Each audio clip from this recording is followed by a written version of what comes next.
ఈ స్పీచ్ లో మీ అమ్మాయి గురించి ఏదైనా చెప్తారేమో అని చెప్పి వస్తా ఉన్నా నేను. ఎవరు మా అమ్మాయి గురించి? అవును.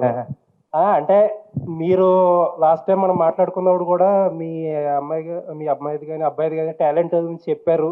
సినిమాలో మీకు అప్పుడప్పుడు చిన్న చిన్న ఇన్పుట్స్ ఏమి ఇస్తారో కూడా చెప్పారు. ఈవెన్ ప్రభాస్ గారిని కూడా ఇంప్రెస్ చేశారని చెప్పారు ఆవిడ అప్పుడు. బట్ ఏంటంటే చాలా తక్కువ మాట్లాడుతున్నారు. Not fair. ఏంటి చెప్పండి అసలు, ఎప్పుడు ఇంట్రడ్యూస్ చేస్తున్నారు? అలా కాదు, ఇంట్రడక్షన్ అని కాదు. ఇప్పుడు లైఫ్ లో ఏమవుతుందంటే ఫాదర్ తో పాటు నేనేం చేస్తున్నానో చూసుకుంటూ వెళ్ళడం, నెక్స్ట్ వాళ్ళకు కూడా ఇంట్రెస్ట్ ఉండాలి. అట్ ది సేమ్ టైం ఏంటంటే క్రియేటివ్గా ఉంటే తను అక్కడ ఆ ప్రెజెన్స్ కోరుకుంటుంది. అందుకని చెప్పి తనకి ఎవరిని నేను ఏంటంటే ఫోర్స్ చేయను, ఇంట్లో ఈ పని చేయి అది ఇది అన్ను. దానికి కొంచెం ఏంటంటే ఈ టీంతో కలవటం, ఈ ఈ ప్రోగ్రామ్ ఇదంతా బాగుంది అనిపించింది. దెన్ వీళ్ళతో మూవ్ అవుతుంది, ఓకే డన్ అన్నాను అట్లా. అందుకని దాని ఎయిమ్స్ అవన్నీ వేరే నెక్స్ట్ లెవెల్కి వెళ్తుంది, తీసుకెళ్తాను ఎట్లాగో. బట్ మీన్ వైల్ ఏదో ఒకటి చేయాలి కదా.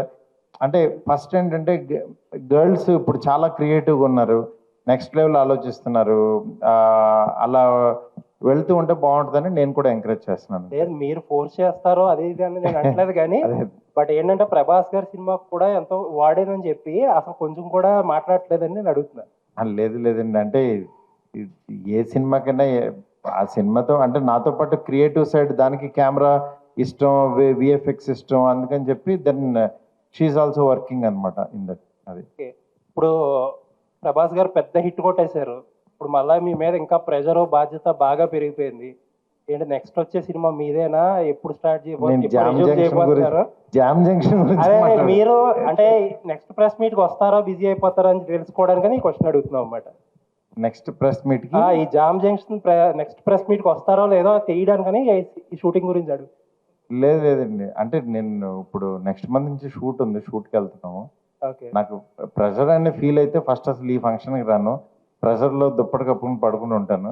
బట్ ఐఎమ్ వెరీ హ్యాపీ, ఎందుకంటే ఆయన అంత పెద్ద హిట్ ఇవ్వడం అనేది నిజంగా ఇండస్ట్రీ అంతటికి ఒక్కసారి అంటే ఒక స్తబ్దతగా ఉన్న థియేటర్లు మూసేస్తున్నారని ఈ మధ్య అలాంటివి చాలా విన్నాం.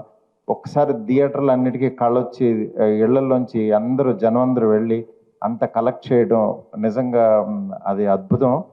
అలాంటి అద్భుతాలు ఆయన ఎన్నో చేయాలని, ఆ అద్భుతంలో మా అద్భుతం కూడా ఉండాలని చెప్పి మనస్ఫూర్తి కోరుకుంటున్నాను. ఫార్వర్డ్ అండి, ఇంకొక 1000 కోట్ల సినిమా కోసం చూస్తున్నాం. తమన్ గారు, మీ అందరి ఆశీస్సులు ఉంటే, మీ పక్కన ఉన్న పెద్ద ఆయన ఆశీస్సులు ఉంటే, ఎందుకంటే మేము ఎట్లా చిన్న చిన్న వాళ్ళని ఎంకరేజ్ చేస్తున్నామో అట్లా మూర్తి గారు కూడా కొంచెం మంచి మంచి కొత్తగా వచ్చే జర్నలిస్టులు అందరిని ఎంకరేజ్ చేయాలని కోరుకుంటున్నాను నేను.